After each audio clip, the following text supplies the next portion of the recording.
The Frankie Files. Hey everybody, welcome to episode 25 of The Frankie Files. I'm Frankie, your host and producer. Today's Third Tuesday, so it's time for Cult News with a Cult Catch-Up. I have 4 segments today. 1, a preview from Cult Vault podcast. 2, an insight into what the Moonies Unification Church cult has to do with the recent political assassination in Japan, July 8th. 3, an update on self-improvement cult entitled Lighthouse International Group, run by Paul Waugh in the UK, who really target emotionally abused financially. It was recently exposed in the Daily Mail. The story is several months bubbling up. And 4, a report from Syran Warner directly on the Cultish podcast, hiding its true cause, recruitment into a Christian cult. Very misleading name. So strap in, there's a lot to cover. Hello listeners, this is Kacey from the Cult Vault podcast, a long-format, interview-based show that focuses on the lives and stories of cult survivors. Recently, I released episode 186 with cult mediation and recovery specialist Patrick Ryan, founder of Cult News 101. I'm also hosting a 12-hour live stream on July the 22nd from 12 noon Eastern Time to midnight, with an aim to raise awareness of the podcast and funds for the Sound Choices Coalition, a non-profit that supports people escaping polygamy and other destructive religious practices. Coming up in the next couple of months, I have interviews with former Worldwide Church of God survivors, authors, therapists, and more. Come and join me at the Cult Vault podcast wherever you get your podcasts. You're listening to The Frankie Files.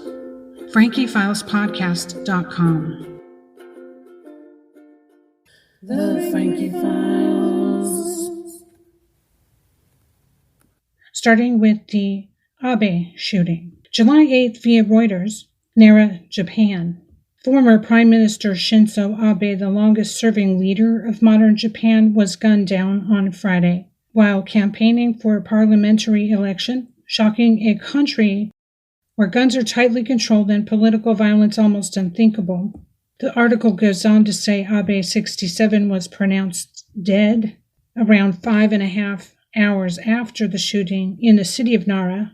Police arrested a 41-year-old man and said the weapon was a homemade gun. Abe had been making a campaign speech outside a train station when 2 shots rang out. Security officials were then seen tackling a man in a gray t-shirt and beige trousers. Police said the gunman had admitted to shooting Abe with a handmade firearm he had fashioned out of metal and wood. Media reported his name as Tetsuya Yamagami. Police said he was a Nara resident and worked at Japan's Maritime Self-Defense Forces for 3 years, but now appeared to be unemployed. They were investigating whether he had acted alone. So that was July 8th, and I began seeing online updates that the shooter was disgruntled, involving his mother, who'd been bled dry by the Moonies financially. That's the Unification Church. In the United States, we know them mostly as the Moonies. Quickly, the truth and videos of the church verbally demanding money from members started to surface. A cult was behind the shooting, but how? July 9th via Japan Today. The Unification Church, at the center of growing public scrutiny over former Prime Minister Shinzo Abe's assassination on Sunday, corrected remarks that it has had no trouble with its followers since 2009. A group of lawyers had criticized the comment made by Tomohiro Tanaka, president of the Japan branch of the church, at a press conference last Monday, underscoring the church has been facing a series of requests for returning donations even after 2009. Quote, "We meant we've achieved certain results through our compliance system. It doesn't mean we have no trouble. We apologize for having caused misunderstanding due to our poor wording," said the Family Federation for World Peace and Unification, widely known as the Unification Church, in a statement. Yamagami, who was arrested after Abe was fatally shot during a street speech in the western city of Nara on July 8th, has told investigators that his mother's donations to the church ruined his family's finances. His uncle says they totaled about 100 million yen. That's $720,000 in U.S. Yamagami has also said he harbored a grudge against the church for more than 20 years and killed Abe as he believed his grandfather, former Prime Minister Kacey, had invited the religious group to Japan from South Korea, according to investigators. And that's the end of that article from JapanToday.com. We've seen a lot of activity from the Moonies recently surrounding Trump fans. The Moonies are a religious armed militia, and you can follow a survivor on his podcast at the Undue Influence Continuum by Steve Hassan, Hassan, and he was a Moonie. He survived it. His family rescued him, basically, from the indoctrination. So check out Steve Hassan's podcast. Okay, next I want to get into an ongoing story I've been covering from the Lighthouse International Group. You know, us survivors can wave our hands and yell at the top of our lungs that anyone can be coerced, especially the young people who were in the cult with their families. Anyone can be coerced, and that it's quite alarming, and you should all know about these things. But nothing demonstrates this more than when it's happening in real time. Lighthouse International Group says on their own website, "We help people overcome the obstacles to their potential and acquire the resources they need while helping the most vulnerable in society." Quote, "We have mentored, coached, and counseled thousands of people to come out of toxic families and relationships to become healthily grown, highly effective adults able to make a difference to themselves and others." LighthouseInternationalGroup.com also says self-help doesn't work. The self-help industry is worth $40 billion a year, churning out books and courses which people struggle to apply in the long term. Many will buy a fundamental book like The 7 Habits of Highly Effective People by Stephen Covey or The Road Less Traveled by M. Scott Peck, and won't be able to translate it into action, into pragmatism, into skill, into their character, and then into building value. Why? Social scientists will tell you the world is actually getting worse, and this generation is becoming more institutionalized and infantilized than ever. End quote. A little bit more. The toxic criticism we have received both online and offline has come from a very small minority of ex-associate elects and their families. The biggest obstacle to people's potential we have found time and again has been from parents, siblings, spouses, friends, and coworkers who are possessive, controlling, and don't want someone to change. Those trolling us anonymously online on sites like Reddit are now under legal and criminal investigation for their unlawful actions. In 18 years, we have not had one legal letter or court summons because there's no evidence to back up these false and misleading claims. We welcome and invite genuine questions with an intent to understand. The website, again, LighthouseInternationalGroup.com, is where I found that material. So their process they offer is focused on human potential. The fact is that the human potential grift is long and old. Everyone states in similar scams that only they know the secrets to unlocking your human potential. I was in a cult, and they did the very same thing. They gave New Age readings and direction from above through channeling saints and other holy people, supposedly. Everyone has their spin on it. Paul Waugh in the UK's spin is self-improvement through counseling and groups. Yet many are disgruntled. You can see questioning LighthouseInternationalGroup.com for that information. Questioning LighthouseInternationalGroup.com.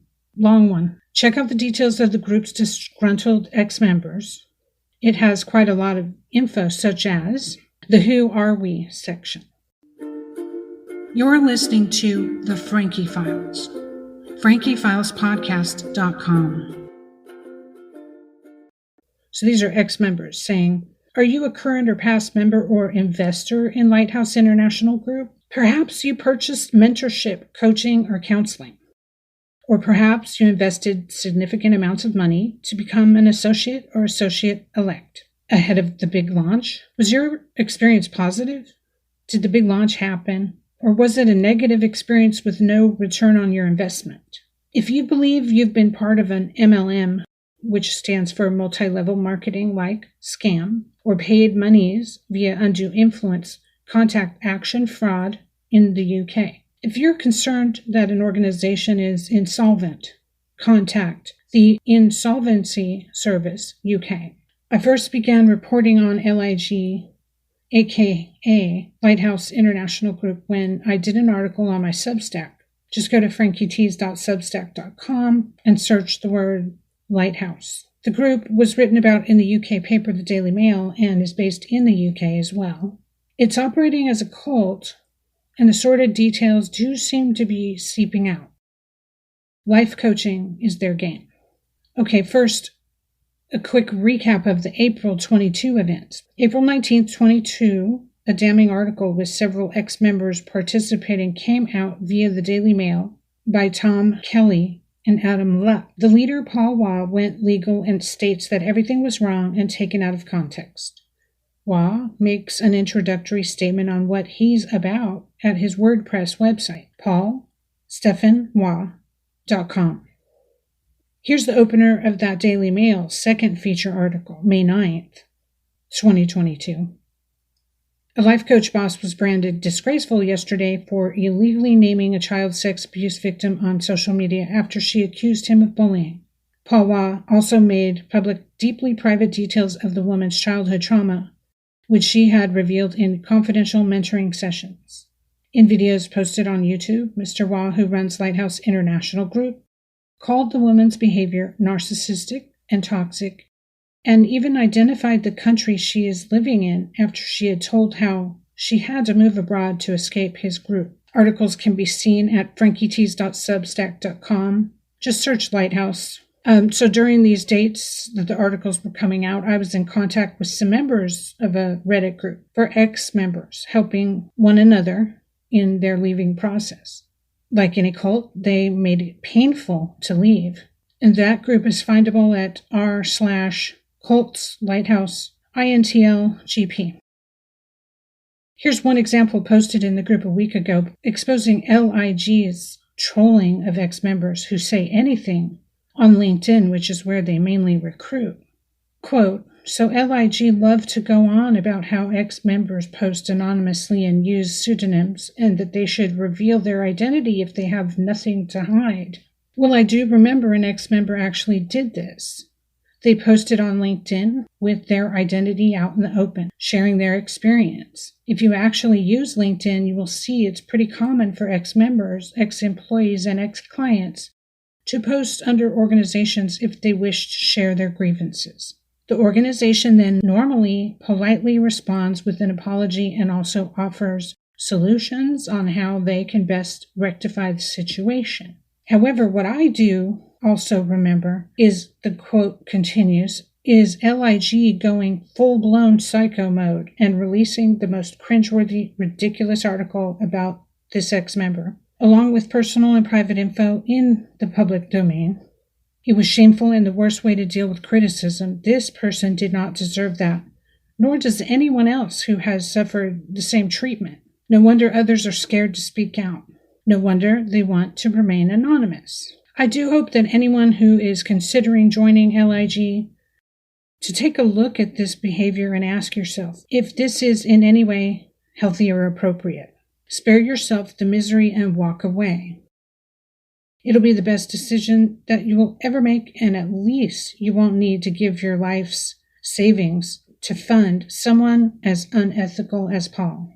Whew, they do have a lot to say. More ex-members talk about their direct experience. Here, quote, it's all about human potential, I hear you say. Well, we've spent 18 years on the Oracle and other mythical repositories of information, which is neither patented or, dare I say, written down, which means there is no intrinsic value to it. It's worthless.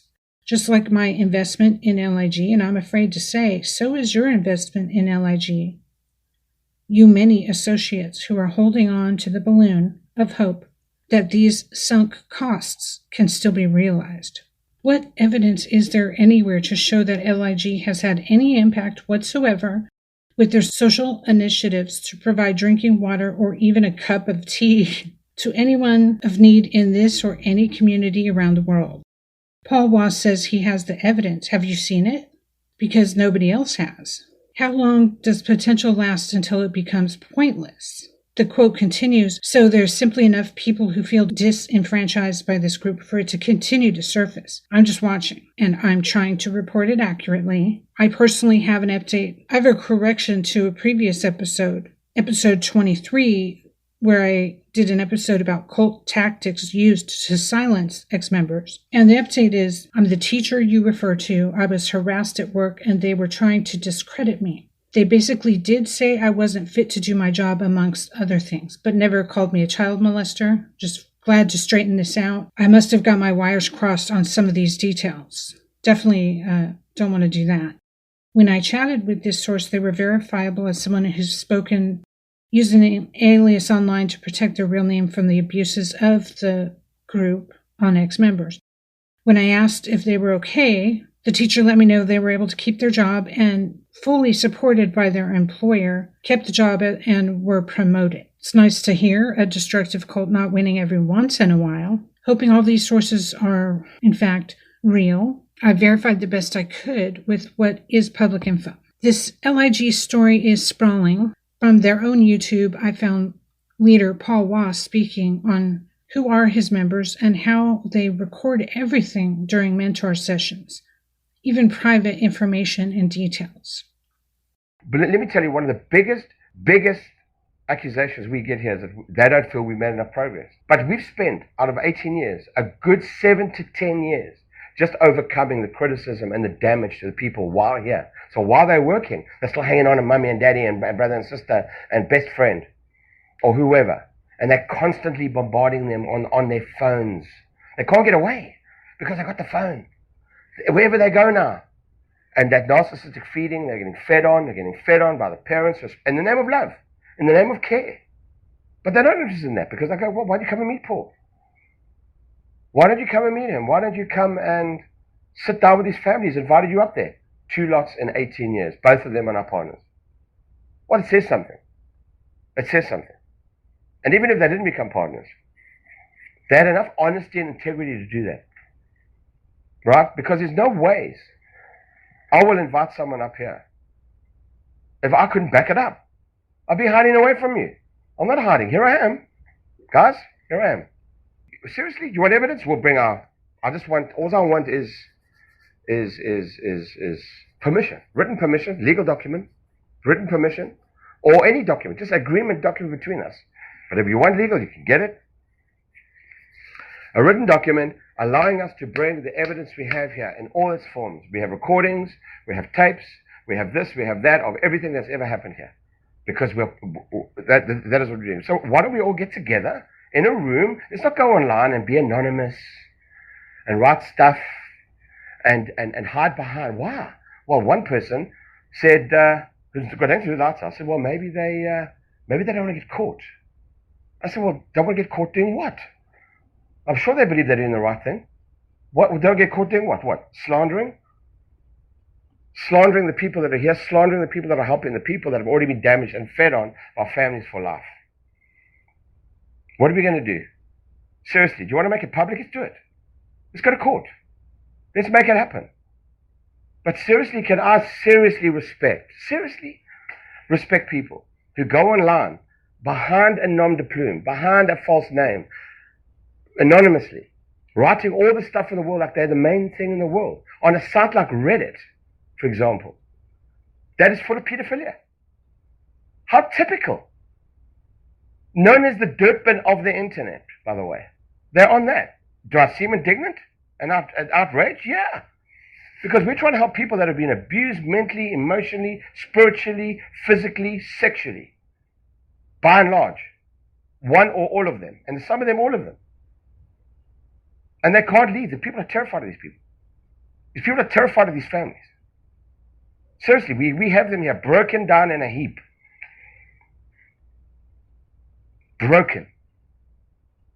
in despair, suicidal. Do you know how many people in these families? A lot of these families don't even know. We've got it in writing if you want it, guys. We got it. We have all the evidence here. Everything's recorded here. Everything I say has been recorded. Everything I've ever said, everything they've ever said has been recorded. And everything they've ever wanted or felt or feared has been written down in their journals that have forwarded to their mentor. We've got them all here. And protected. These are people's lives we're talking about. We're more than discreet. We're protective. Very protective. You're listening to The Frankie Files. FrankieFilesPodcast.com. To hear him disparaging Reddit, where many people join in discussions that leave cults, and this is just one of many groups, it's sad, to call Reddit a place where pedophiles are. Well, I'm on Reddit. Does that mean I'm a pedophile? He's doing what he doesn't like people doing to him. He's making it up, though. That's the difference. So, yeah, this tit for tat is kind of muddying the waters, which I guess is what's desired. It was particularly disturbing to hear him say everything is recorded about people's life trauma sessions. First, they're not licensed therapists. I'm not familiar with their disclaimer forms, etc., but just to say the recordings are safe was questioned by the group's release of people's personal info. I myself heard a video where this man threatened to release ex-members' personal info. It was on their own YouTube channel. There's a lot going on there, and I encourage you to occupy cults here and support members trying to leave and requesting funds. It's a scam. It hasn't ended well for people. See LighthouseInternationalGroup.com for their side of the story, including public rebukes on their YouTube. Their YouTube is Lighthouse International Group. Let's keep this moving, heading now to keen-eyed journalist Syran Warner, who I met and interviewed about his expose on the body cult. He's got a new story and was kind enough to give us a backstory here in a recording just for this show. His new article is at thebodyintl.com. Please note, the views in this segment do not necessarily reflect the views of the Frankie Files podcast. The story is related to this show as exposing the real-time, underhanded indoctrination and recruitment techniques of cults and religious cults. But sometimes they show you who they really are when they do believe it. And here's the backstory for the article that just came out. I'm happy to welcome for a second time Syran Warner, editor of thebodyintl.com. Hello, Frankie T's and the Frankie Files listeners. This is Syran Warner. I'm a journalist who runs an online magazine about cults called The Body International. And at The Body International, the first thing you're going to find is a recently published long article about a podcast called Cultish, which has people concerned. And I would say concerned for a very good reason. So I'm going to introduce this with where the story came from. So last weekend, I got a message from someone who works on another podcast called Indoctrination, which is a great show.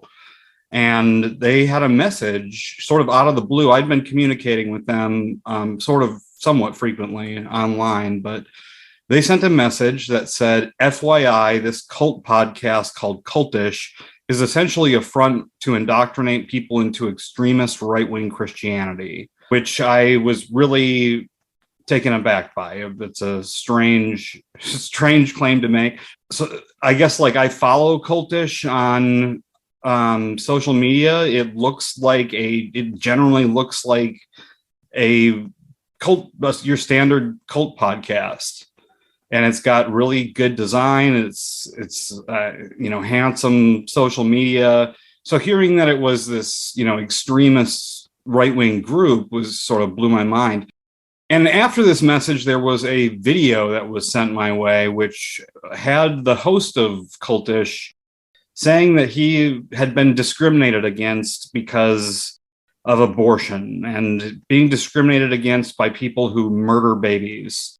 And that was shocking to hear from a anti-cult podcast or a cult education podcast, which is what the show sort of says it is. Bigot is somebody who actively discriminates against a certain people group. They're prejudiced. And the biggest religious bigots are those who say that the human being upon conception inside the womb is not actively human. They're so prejudiced, in fact, that they actually go to the lengths of murdering that child inside the womb. The abortion thing is such a huge red flag, I would say, because if you're talking about cults, you're talking about groups that control people. And if you are against groups that control people, you're probably not in the same camp as the people who want to control women. They're just, these are philosophically opposed ideas. And then I got, link after link. I was sent a press release about this podcast and how it was affiliated with a church, how it was funded by a ministry and funded by this anti-abortion crusade. And the really crazy thing from talking to this employee at Indoctrination was, there was this accusation in there, this isn't just a, extreme right-wing group. This is a cult. Like, this is a show about cults from a Christian perspective. That's actually a recruitment vehicle for a cult. And the leader of this group is named Jeff Durbin. Jeff Durbin is the host of Cultish. He is also the minister at this church. He also runs a program called End Abortion Now. And at first, this just sounds so ridiculous. If this is a cult and this guy is doing an anti-cult podcast, it's just, I've just never heard anything like that before. But then you dive into the actual material. Where a lot of the red flags come from, where a lot of this reporting comes from, is a website called Check My Church, which is what it sounds like. It's sort of a review system for churches. And the profile of the church that Jeff Durbin runs, that Cultish is a part of, which is called Apologia Church, is the name of it, Apologia. That is written by an author named Sarah Leanne Young, who not only had interactions with Jeff Durbin, but just collected anything that was out there that she could find. On this website, they list red flags. They list information that's out there that's concerning, financial transparency. If there's allegations of abuse, they're going to post them there. And there's a lot of information that Sarah put together that made its way into my article. And before Sarah's work, there's this work from Pen and Pulpit. It's a conservative Christian blog podcast. They do videos too. They had written things about Jeff Durbin that were super concerning. The number one thing was that he was recording conversations of confessions from members and then using those conversations, putting them out in the public to smear members. And that's something that is right in the cult zone. You don't really hear stories about churches that aren't in the cult zone where they're recording members' conversations and blackmailing people with it. Blackmail is not something that should ever happen at a church for obvious reasons. It's just sort of beyond the pale. And that's what this guy was engaged in. Another thing that was concerning was that this guy, Jeff Durbin at Apologia, who runs Cultish, was making members sign up with these contracts. He was having them sign not non-disclosure agreements, but these contracts that basically said, you are faithful unto death. And that is another thing that you'll find in cults. You won't find that if you just go down the street and go to your local Catholic church. They're not going to make you sign something that says you're faithful until death. So at that point, before I even listened to the show, there's some validity to these accounts that this is a cult. Apologia is a cult, that Cultish is a vehicle for this church. I guess the thing I do want to bring up that was the most concerning about the group was that, it seemed very clear that they were targeting ex-Mormons and ex-Jehovah's Witnesses, people who had just gotten out of cults. They sell on their website these pamphlets to be spread around about converting ex-Mormons. It says on there, ex-Mormons aren't saved, there's sort of the threat of hell. here, save these ex-Mormons, and you got to buy this stuff. This is for people who are, huge supporters of this church to, purchase these things on their own and then hand them out to Mormons. And that is just like as concerning as it gets, because on Cultish, on this podcast, they have episodes saying, life after ex-Mormonism, life after leaving the Jehovah's Witnesses. I mean, it is obvious that this is a vehicle to recruit. And I will say, like, some things that stuck out to me. I mean, the first was listening to the podcast and just, it was not really a podcast about cults, which it looks like a podcast about cults. It has all the elements of a cult podcast sort of in place, but it is just the opposite of a cult podcast because it is inane, for one. And, Christ comes up all the time. And that's something like the presence of evangelism in a cult podcast is outrageous because, churches, ministries are the most common offender in the world of cults. And there's just like a lack of self-awareness. There's a conflict of interest that's super obvious there. Just, I guess, moving on from the content of the podcast, the money that's involved. One of the things that really just, you can't miss it, is this neon sign behind the host, behind Jeff Durbin.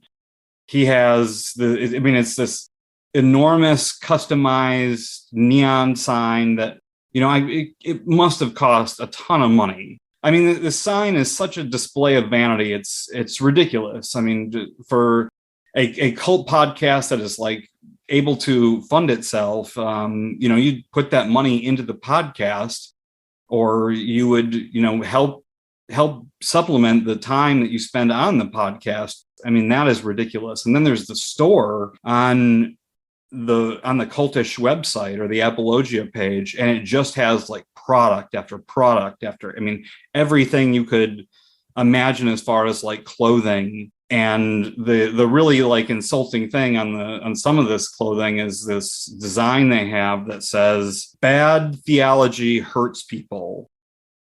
And yeah, like, bad theology does hurt people. I agree with that, but you should not be the one to be saying that when it seems like you are a cult leader who's hurting people, who's blackmailing people. And it's just that really any theology, the bad theology is the theology that like isn't apologia. Jeff Durbin doesn't talk to his parents. He's separated from his parents because they are Catholic. And that is called shunning, which is another thing that cults do, obviously. That's where a lot of the research came from. You'll find all this stuff in my article, which is called Cultish is Culty.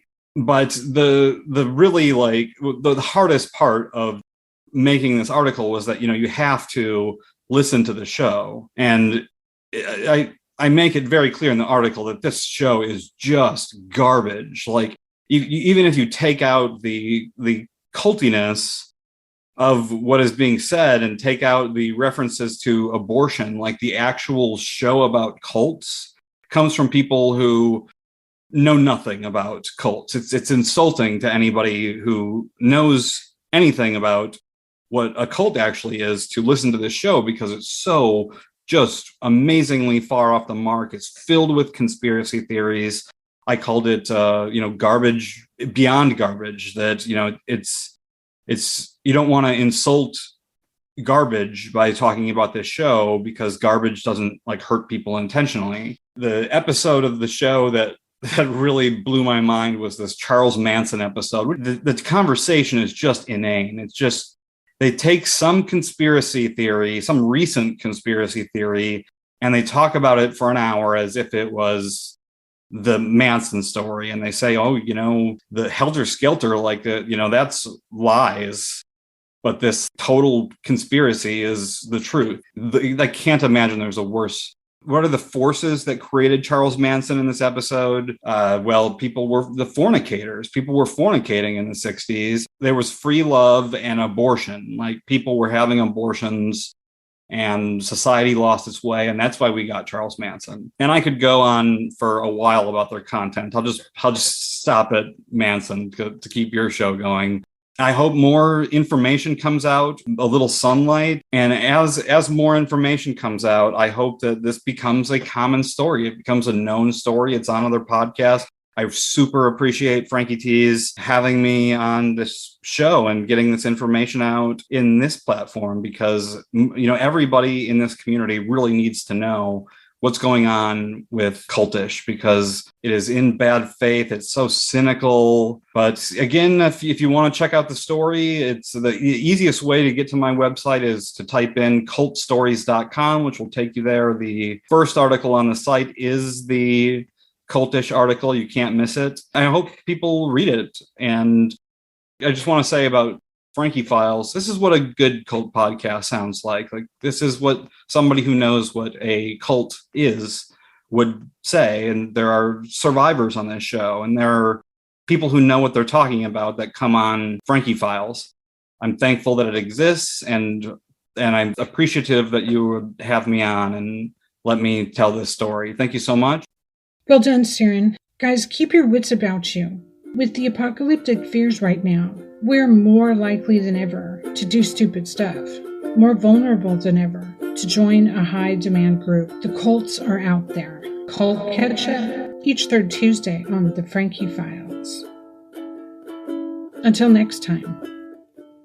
I'll be launching the use of a new hashtag, Occupy Cults. Occupy Cults certainly speaks for itself. It's time that we get the word out about the damage these cults do financially, emotionally, psychologically, sexually, generationally. And that's part of what prompted me to begin speaking out. The hashtag Occupy Cults should be placed on anything you want the awareness raised on. I notified the press my list that I use, and I hope that it will help them find stories to raise the awareness and to disseminate this information even more widely than it is now. So check out the hashtag Occupy Cults. Wear it on a t-shirt. Chalk it on the neighborhood. Get the word out. Occupy Cults means just that. Pay attention to what's going on. Those survivors who are trying to speak out need your support. It's extremely difficult for us. So thanks for listening, and check out Occupy Cults, the hashtag. If you would like information on cults in the news, please join my new Substack, frankietees.substack.com.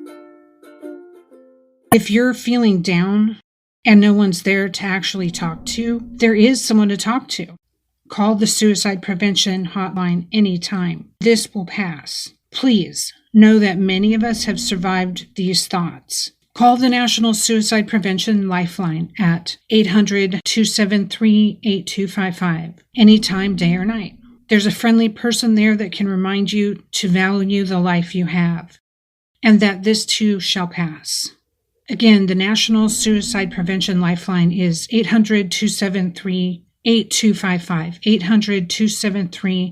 800-273-8255, or search online, National Suicide Prevention Lifeline. The Frankie Files.